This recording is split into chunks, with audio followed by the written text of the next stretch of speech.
Greetings travelers, welcome back to our wild review for Fractured in Alterac Valley, this time for the Hunter class. Hunter usually gets the short end of the stick in Wild, to be honest. With the exception of Defend the Dwarven District, which has really pushed Hunter up quite a bit, everything else in Hunter is more or less considered meme tier, which is really unfortunate. It's one of my favorite classes. Unfortunately, that means that all of these Hunter cards are going to be kind of viewed through the lens of whether or not they work in odd questline Hunter, and unfortunately none of them do. Does that mean that none of them will see play? I don't think so, but that means that the Hunter cards will probably be lower value on average. Anyway, let's take a look. The first one up is Ice Trap, which is a new 2-mana Hunter secret. It's a frost spell. The secret trigger is whenever your opponent casts a spell, return it to their hand instead. It costs 1 more. I'm actually really disappointed in this card. First off, it exists only for the sake of Beaststalker Tavish, which we'll go over at the end of the video, in order to create the improved version of it that you get when you cast Tavish. As a secret, there are 2 obvious comparisons,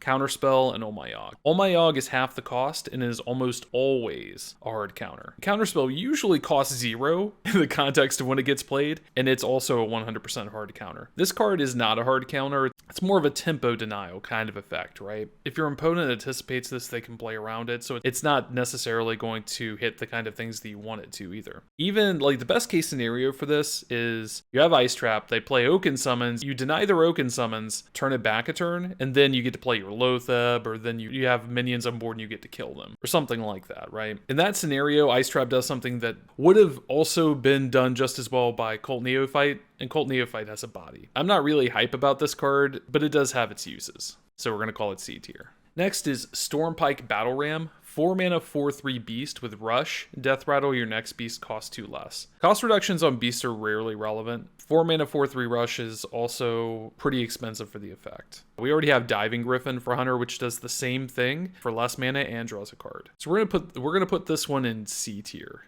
at best. Next up, Mountain Bear. 7-mana 5/6 beast with taunt. Death Rattle, summon 2/4 cubs with taunt. This is pack filler. D tier.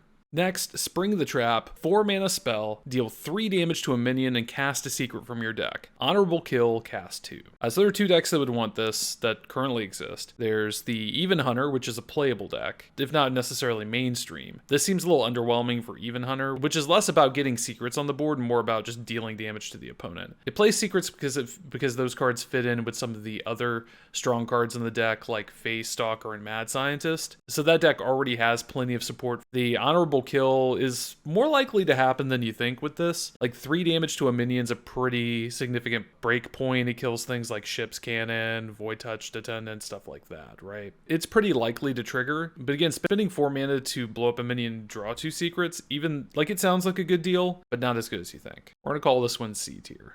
Next up is Ram Tamer. 3-mana 4/3, Battle Cry. If you control a secret, gain +1/+1 in stealth. Well, you can't play this in Odd Hunter because secrets are even cost. Oh, I didn't talk about the other use for Spring Trap, which was in Secret Hunter, by the way. A Secret Hunter wants to play cards like Cloaked Huntress to just spam secrets. That deck would like Spring the Trap, but that deck's not good. This card fits in that deck too, but again, that deck's not good. Never really is good. Usually really bad. But you know what? This card reminds me of another old card, Shady Dealer, which is a rogue minion, 3-mana 4/3 if you have a pirate, gain +1/+1. That card used to be actually respectable. This is a Shady Dealer with upside. In that context, this card's not the worst. Definitely fringe, though.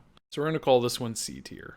Next is Revive Pet. 3-mana nature spell, discover a friendly beast that died this turn and summon it. This is reminiscent of the old druid card Witching Hour, except that one resurrected a random beast. This one you get to pick, which makes this stronger on the face of it. There's probably a Hunter combo deck that plays something like King Crush or Charged Devil Sword with Beastmaster Leok or Katharina Winterwisp that would actually like this card. It's kind of slow, considering it only works after you've done the thing that you're trying to do anyway. So I don't really see this being much of a mover and shaker, but at least it has a purpose. This enables some cool combos. It's not half bad. We're going to call this one C tier. Next up is Wing Commander Eichmann, 9-mana 5/4, Battle Cry. Summon a beast from your deck and give it rush. If it kills a minion this turn. This fits in the deck that I was talking about, but this thing costs 9 mana. 9 mana is a lot. So the high roll with this is you play it on 9, you summon a beast, the beast kills something, you get another beast, that beast kills something, you get another beast, that beast kills something, and all the beasts are worth getting. It seems like it's playable if you compare this to something like N'Zoth, but you also got to understand that this card can low roll really hard. card, and it's expensive, and you have to build your deck in a way that requires you to run a bunch of underwhelming cards just for the possibility of a high roll. I'm not really impressed by this card. Somebody's probably going to make me play this card in a viewer deck, and I'm not going to enjoy it. So yeah, D tier. Alright, next is Dun Baldar Bunker. 2 mana. At the end of your turn, draw a secret and set its cost to 1, last 3 turns. So it's 2 mana, draw 3 conditional over the course of 3 turns. This card seems really slow. I might be underestimating the persistent value of all of these objective cards, but so far the ones that we've looked at all seem really slow and don't really give you very much, even for their mana, right? In Wild, you can pay 2 mana and draw 3 cards in a few different ways, and the conditions to those cards don't involve you not being able to play the cards that you've drawn until turns later. So yeah, I'm not really impressed by this card. We're going to call this one D tier. Alright, next up, Bloodseeker. 2 mana, 2/2 weapon, honorable kill, gain +1/+1. So this card reminds me a lot of Stormhammer, which was a 3 mana weapon that had infinite durability as long as you had dragons. With this weapon, you can engineer it so that you have kind of infinite durability by using it to kill minions over and over again. That infinite durability doesn't really translate to going face very well, but it does seem like a pretty decent board control tool. This is a card that's kind of comparable to Glaivezooka. I've played Glaivezooka before and not been embarrassed to do it. That being said, I've never really been that excited to play Glaivezooka either. And a Glaivezooka that lasts longer, I think I could do better. We'll call it C tier.